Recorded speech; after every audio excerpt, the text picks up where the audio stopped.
Bob Kravitz, WTHR in Indianapolis. Was that a goaltend from your vantage point? Have you seen the video, and why wasn't there a review? I couldn't see that play from where I was, the angle. I haven't looked at the video. Vic thought he got fouled on that play, thought a couple of things happened, but I haven't looked at the video and really couldn't tell from my angle. Did you ask for a review, or should there have been a review? No, I didn't ask for a review. Hi, Nate. Ken Miller with the Call and Post. On the very last possession, when LeBron got the ball, did you try to do anything to prevent him from getting the ball, or is he just that good to where he got the ball? No, we had Bogey was basically helping to deny LeBron on that. He ended up going towards half court, and then he went back to his man, and he made a hell of a play. But I'll take that on far as execution on that last play. We have a timeout to talk about what we see out there, and we have a foul to give. We leave here with both of them, and Thaddeus had 5 fouls and was covering LeBron. A little hesitant there, but we had 2 things that we could have used in that situation that we didn't, and we go home with this foul to give and a timeout. On the previous play before that, when Oladipo actually, whether it was a goaltend or not, I thought you had an advantage with Sabonis being guarded by J.R. Smith. Did you at all want to try to get him the basketball in that situation, considering the game he was having? No, we had an advantage probably without setting that screen. LeBron has been pretty much directing their defense. We basically had a high ball screen with our 5-man. He bumped off Nance and came up with the screen, and was the guy, the big that switched out. In that situation there, you call off the screen and you just attack Smith, and we went through with the screen. We did have a small on Domas, but in that situation, Victor out there spread. We're going to take our chances with that matchup. Nate, we always hear about the Jordan rules. Are there any rules available for guarding LeBron, and is there something else you can do? Well, you can run double teams at him to try to get the ball out of his hands. He's an excellent passer. He's a willing passer. With the shooters on the floor, he basically picks you apart when you play that type of defense. I think the thing you try to do is just keep him in front and make him make shots. He's very capable of doing that. But there are certain places on the floor when he has the ball, we do send a double team. But made a hell of a shot again tonight.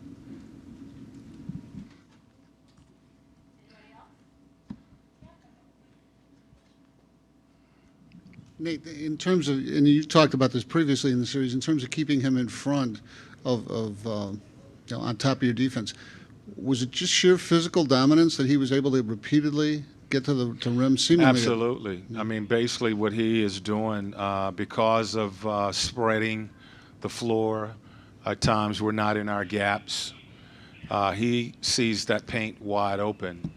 They put when they changed their rotation game 2 and put those shooters on the perimeter, it opened up the drive for LeBron.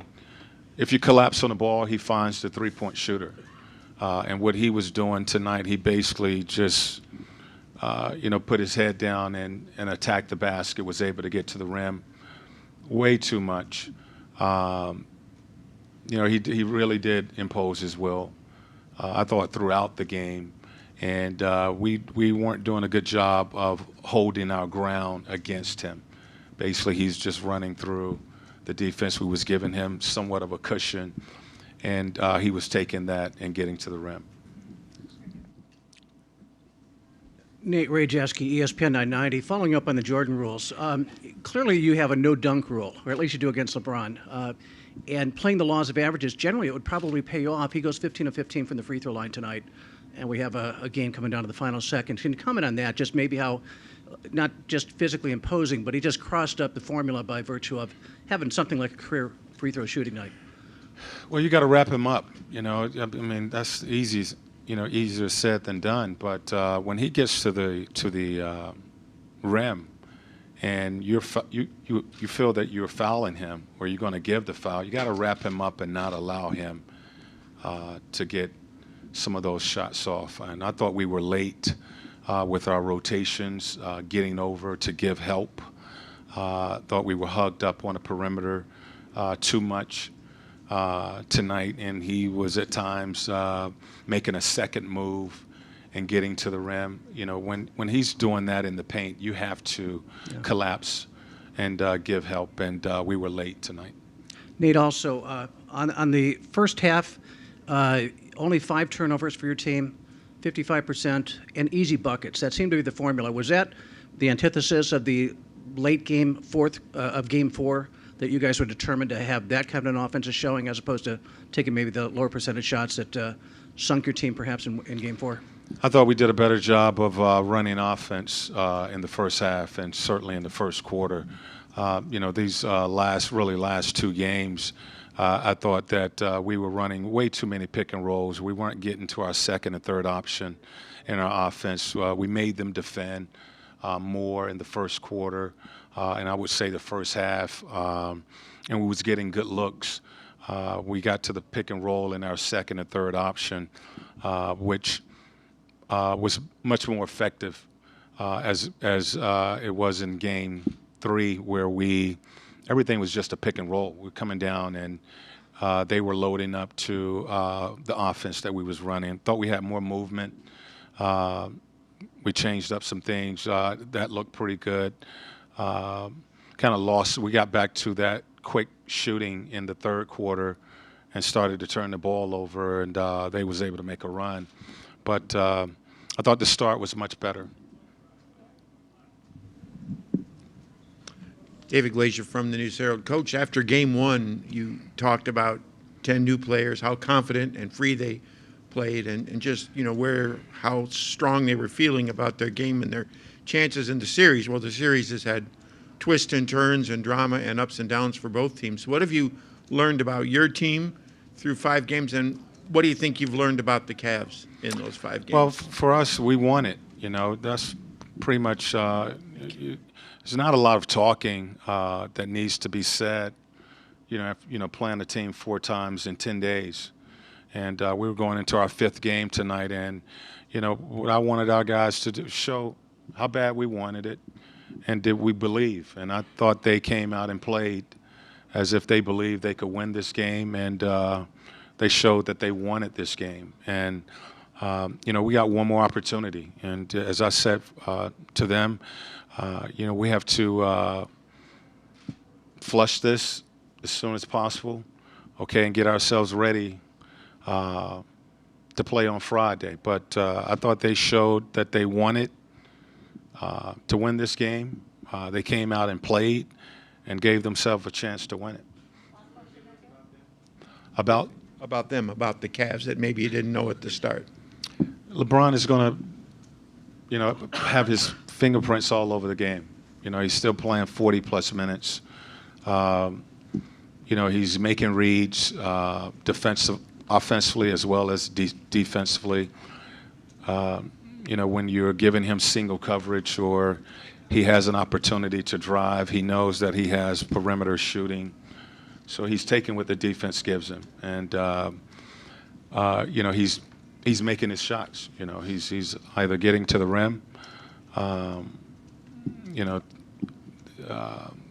game winner, and as you mentioned, the free throws. He's making these shots that we're trying to force him to take.